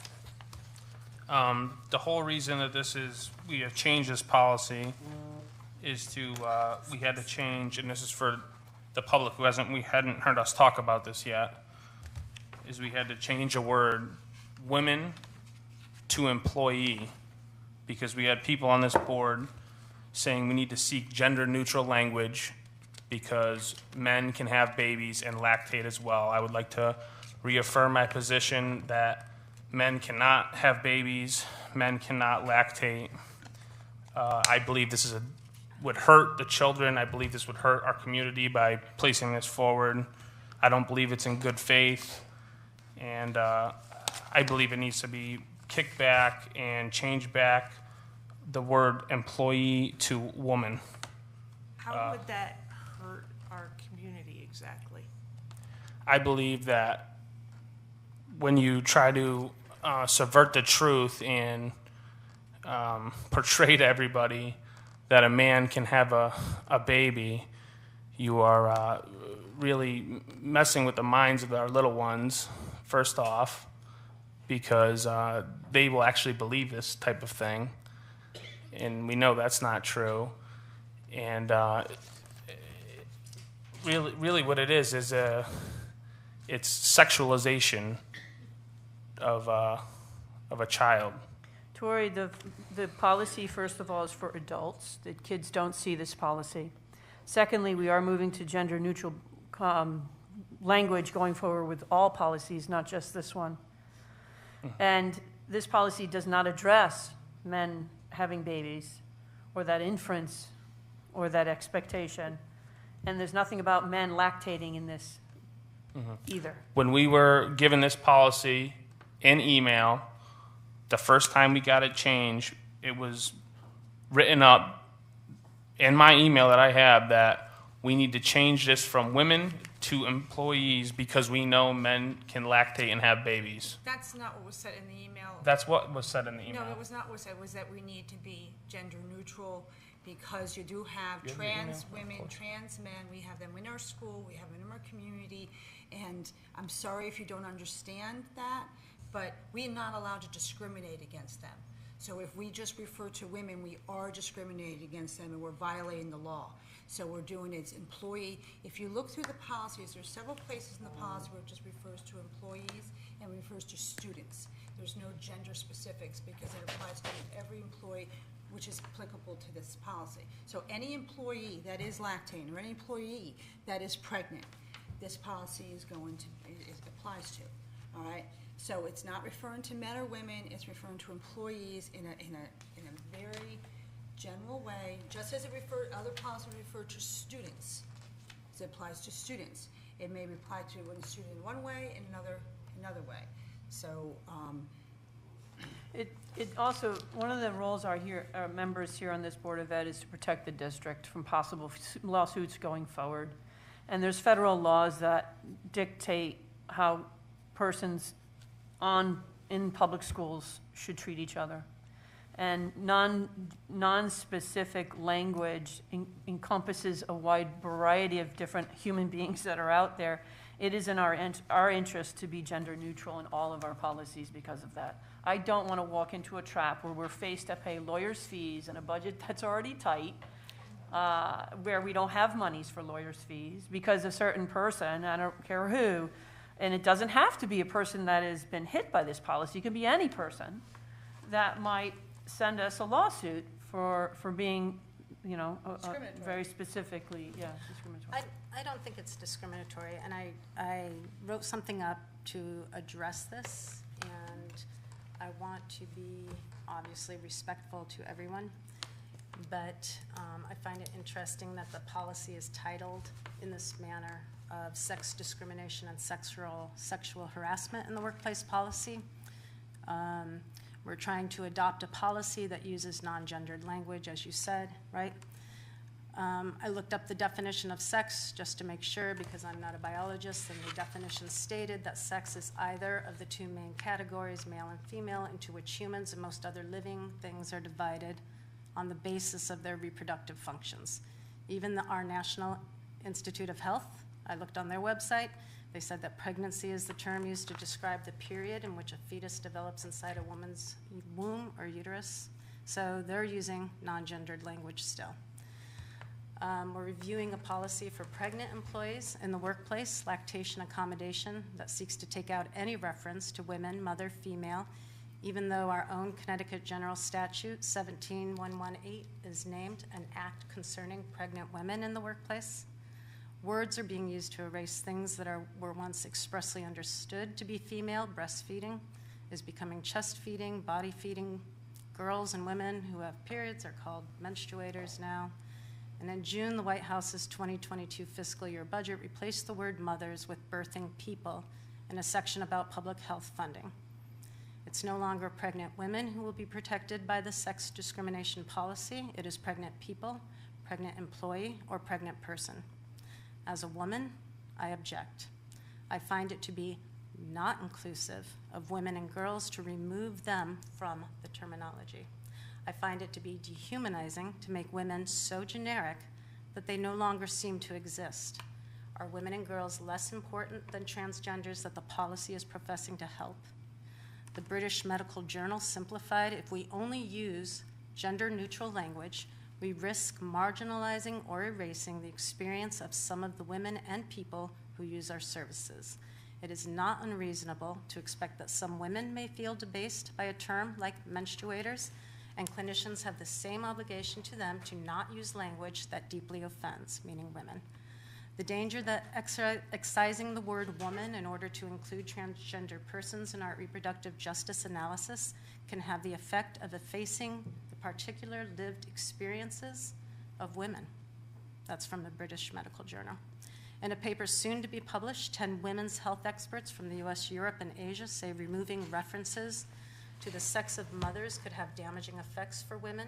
Desexing the language of female reproduction has been done with a view to being sensitive to individual needs, which I think we can all agree we're trying to be, and as beneficial, kind, and inclusive, the authors write, yet this kindness has delivered unintended consequences that have serious implications for women and children.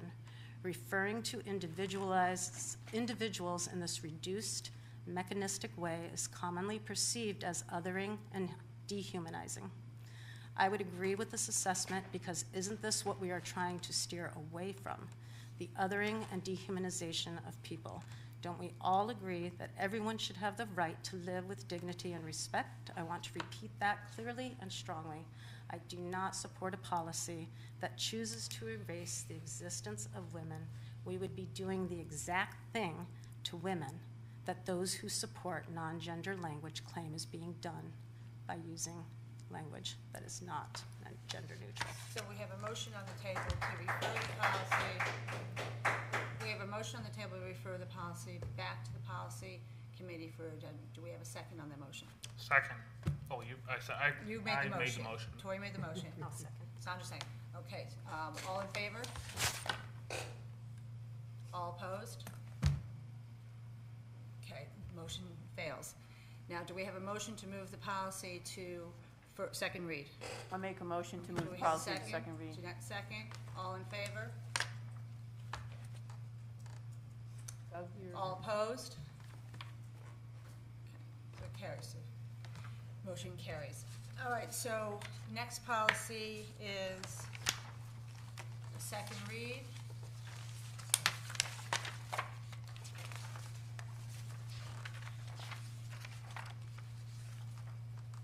Gifted Page and 48. talented? I'm trying to get to the page, sorry. Second read. The gifted and talented, this is policy 6172, it's on page 48. Does anyone have any discussion, questions? I do. I just need some clarification from the board. So I received 2 edits on this particular policy. One is in the second line where there was a bracket Right. that didn't need to be. And then the other was around, it would be paragraph 1, 2, 3, 4, 5. And it was his/her designee, and it was suggested to be changed to their. Correct. I just need to know what the practice is going to be that this board wants me to do going forward. I would say that language would be changed to their going forward, but not So I need a retroactively. motion to handle that situation. Do we have a if that's the motion to case. change the language in the 5th paragraph to from his, her to their, which is consistent with most of the policies we have regarding children, students? I make a motion. I'll second. I have a second. Any discussion? I have a question. How would that be worded then? The superintendent or their designee? Yes, Possessive. because it's just his, her is just much more awkward in language, so it's just there is the. All right, any further discussion, questions? And also, no problem with the bracket, you don't need instruction on the bracket. No, I just wanted to know going forward what the board expectations were. I think there is more appropriate than his, her, is that? Going forward. Okay, all in favor? That to me is fine. Doug, that's unanimous? Okay. All right, now do we have a motion to approve this policy? Or not approve it? I make a motion to approve the policy, the gifted talented policy Yes. number 6172.1A. Do we have a second? Any discussion? All in favor? Sandra, you voting? Doug, are you voting? Did you vote? Unanimous? Okay, so then we've got the attendance policy, which is on page 50, and that's policy 5112. This is here for second read. Anyone have any questions, concerns? I do. I received 2 edits specifically on page 54. Okay. And I guess I'm unclear of what the purpose of the edits are. Who provided Chris the edit? Peterson sent some edits to me, and she had circled a child 17 of age or older who voluntarily terminates enrollment.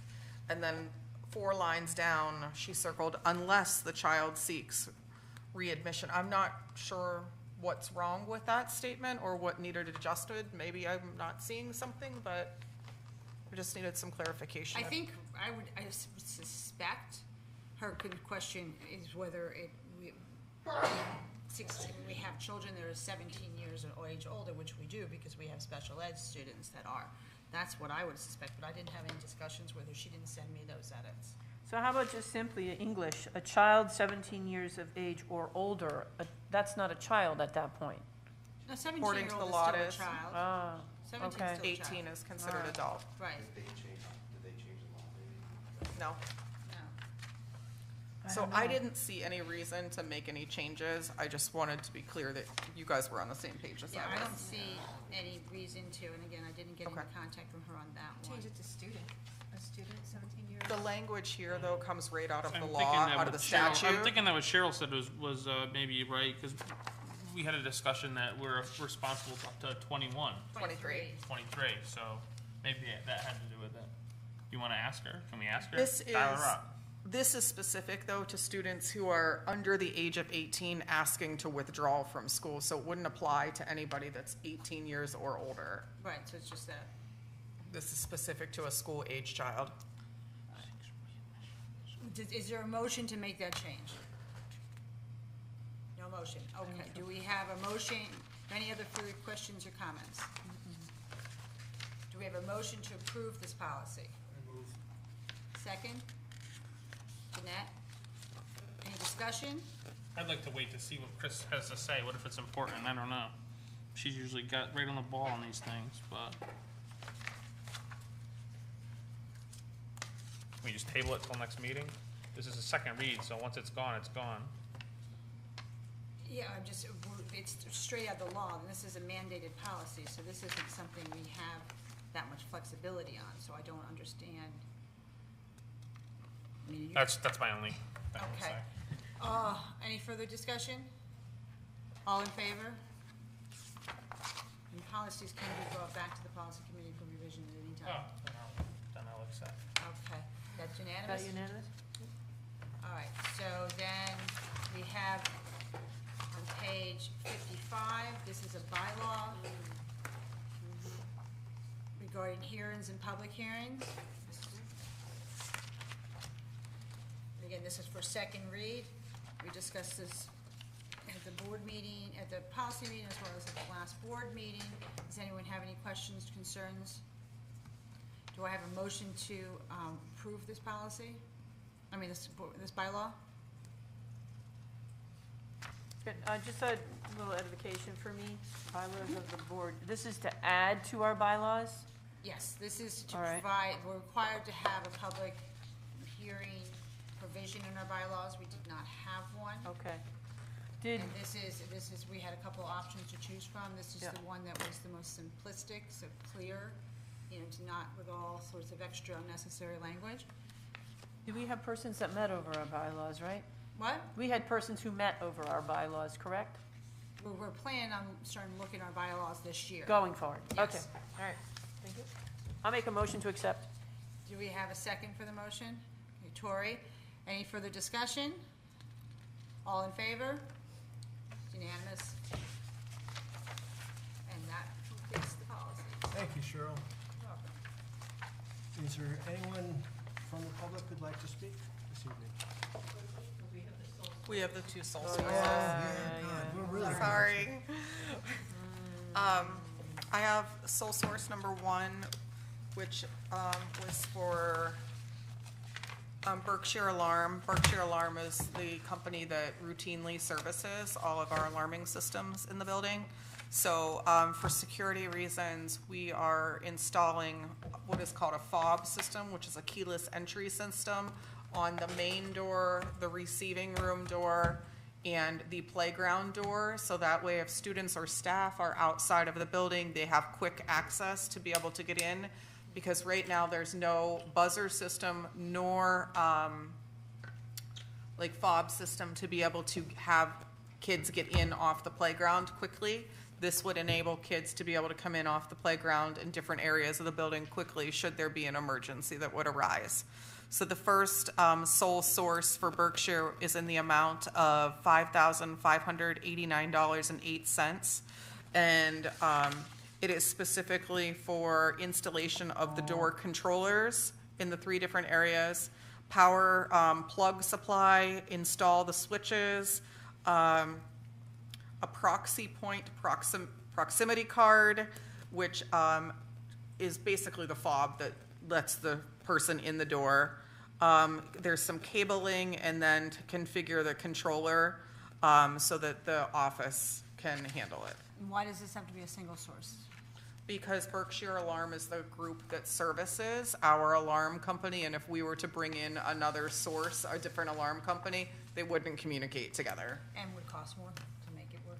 Well, because you'd have to replace everything else in the building to make it work. And just one further question, does it seem like the pricing that we're getting for this is reasonable for that type of service? Absolutely. It's 3 main doors. It's a lot of drilling. It's a lot of wire connection and some programming that has to go on in the background of it. I'd make a motion to approve. I second. All in favor? It's one down? And they do have, if anyone wants to see it, they do have a very detailed price list of what is encompassed in Tori that. review it. So if anyone wants to see it before we sign it.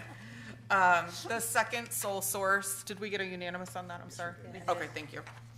The second is for Sullivan Goulet Glass, and it is in the amount of, and this is connected to that fob system, in the amount of $2,791.08. And this is for the installation of the electronic retraction system, which allows the door to kind of unlock when the fob turns it on. And then more power supply to that area because they're drilling the doors and all of that.